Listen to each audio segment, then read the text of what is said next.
Mega Man X Legacy Collection 1.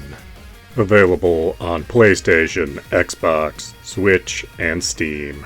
Retailing digitally for $19.99, or available physically in a 2-pack for $29.99.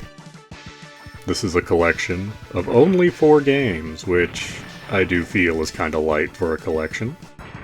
And this is not a diverse collection, because they are all Mega Man games. Now, not just Mega Man games, these are Mega Man X games. How's that different? Well, story-wise, you're in the future by 100 years or something, who cares? But gameplay-wise, you start out with less health, and can find items to permanently upgrade your health.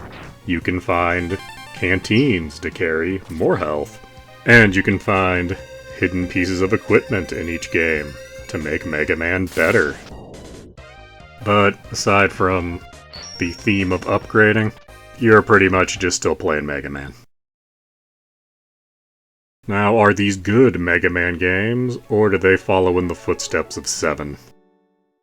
No, these are pretty good. Mega Man X, the original, is actually a very fine game. Great level design, great power-ups, great sense of progression. Really showed off what the Super Nintendo could do for the Mega Man franchise. 2 and 3, likewise, are pretty good. Not quite as good as the first, but still definitely worth playing. If Mega Man X is a 9, 2 and 3 are both respectable, like 7.5s. Then we get to Mega Man X4, the first X game on the PlayStation. Obviously, graphically, very much upgraded above the first 3 games. But it has a unique feature, where not only can you play as Mega Man, you can play as Zero. And yes, in Mega Man X3, you could play as Zero for small portions of X3. In X4, you can start out and play the entire game as Zero.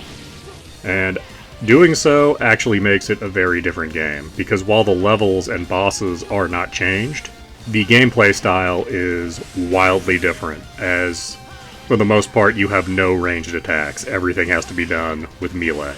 And as any fan of the Mega Man series will know, the game revolves around everything being at ranged. So, the stars of this collection are X1 and 4, and 2 and 3 are fine.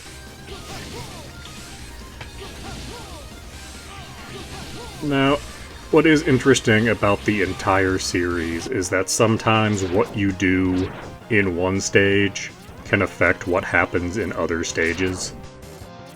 You can, for example, kill the ice-themed boss in Mega Man 1, and after killing him, the industrial magma-themed boss, now his level is all icy. Which is interesting, to say the least.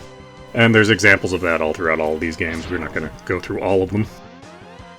And sometimes there are little things you can find in these games to make things easier for yourself. For example, in Mega Man X4, you can take one of the ride armors that you find in the stage in to fight the boss. Which certainly makes fighting this boss easier, and actually means I will always take out this boss first. Included with the package is a gallery. Woo. And is a challenge mode, where you fight pairs of bosses that are in some way themed together. While 4 games is light, I do think these games are worth the $20 to get Volume 1 of the Mega Man X Legacy Collection. And if you would be so kind, like and subscribe.